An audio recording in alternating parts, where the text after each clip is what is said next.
Good evening.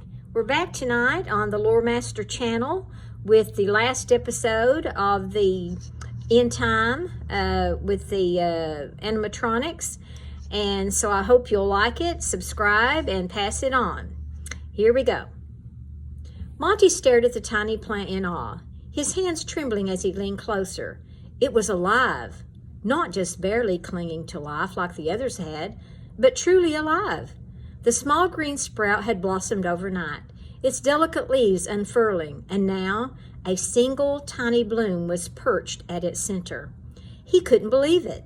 He sat there for what felt like hours, watching the bloom sway slightly in the faint air currents of the room. His chest tightened, and before he knew it, tears were streaming down his face. He wasn't the type to cry, not when things went wrong, not even when the world fell apart. But now he couldn't hold it back. This little plant was more than just a flower. It was proof that life could exist, that the planet wasn't entirely doomed. For so long, he had felt like everything was slipping through his fingers, like the decay of the world was inevitable, and all he could do was watch. But now there was a chance. Monty carefully lifted the pot, holding it as though it were the most precious thing in the world. He turned to Freddie, who had just entered the room. Freddie stopped mid-step, his eyes widening at the sight of the bloom. "Monty, is that what I think it is?" Freddie asked, his voice hushed. Monty nodded, his grin shaky but genuine. "It's real, Freddie. It's growing. I don't know how, but it's growing."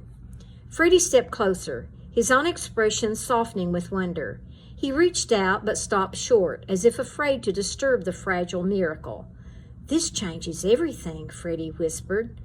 Monty set the pot down on the desk, his hands lingering around it protectively.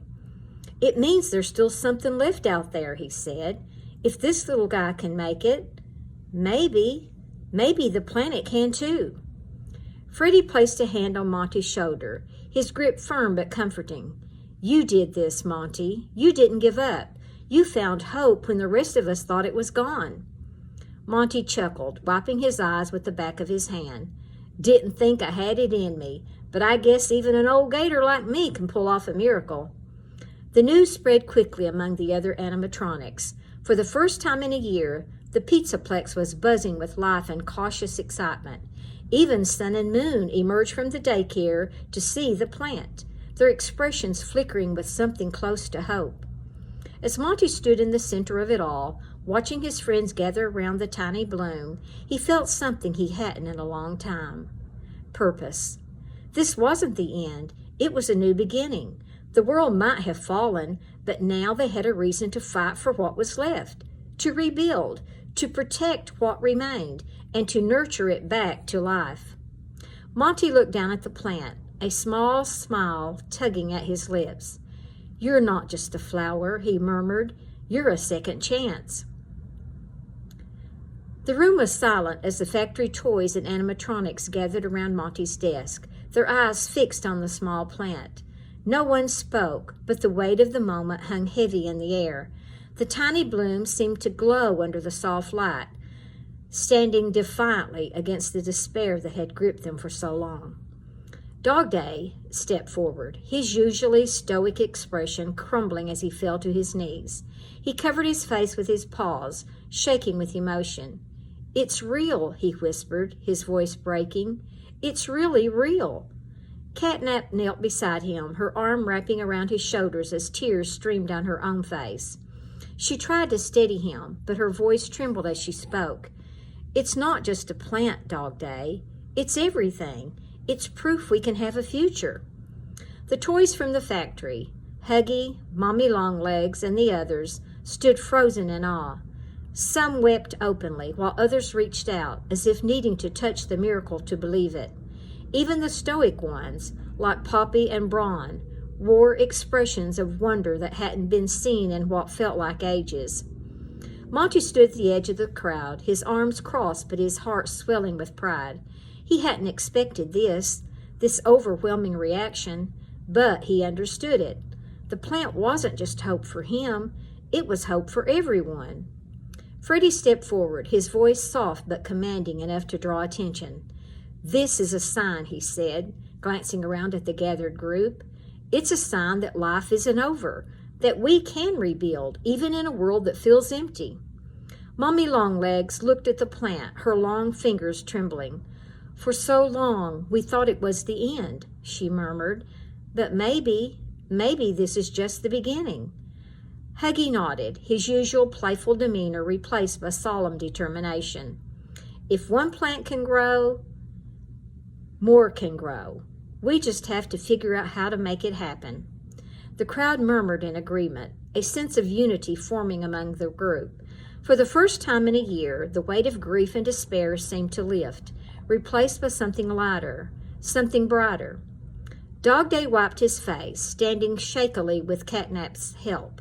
He turned to Monty, his voice filled with gratitude. "You didn't just grow a flower, Monty. You gave us back what we lost. You gave us hope." Monty shifted uncomfortably, not used to the attention, but he managed a small smile. "I didn't do it alone," he said. "It took time, trial, and error. And now it's going to take all of us to make sure this little guy isn't the last." The crowd erupted in murmurs of agreement, a new sense of purpose rippling through them. Catnap looked at Dog Day, her eyes shining with determination. "We can do this," she said. "We can bring this world back, one step at a time." Dog Day nodded, his paw tightening around hers. For the kids, for everyone. As the group began to discuss plans, how to protect the plant, how to search for more signs of life, a quiet but undeniable feeling spread among them. For the first time in a long, long time, they had something to fight for. The plant wasn't just a miracle, it was a promise that the world could heal, that they could find a way to thrive again, even in the face of overwhelming loss. And as the toys and animatronics worked together, united by this fragile yet powerful symbol of hope, they knew one thing for certain. This wasn't the end. It was the beginning of something new. Well, we hoped you liked the story, The End Time, with the animatronics and the toys. And like I said, like and subscribe and pass it on so that others can watch and listen. And we thank you, and we'll be back at you again real soon with another series. Bye.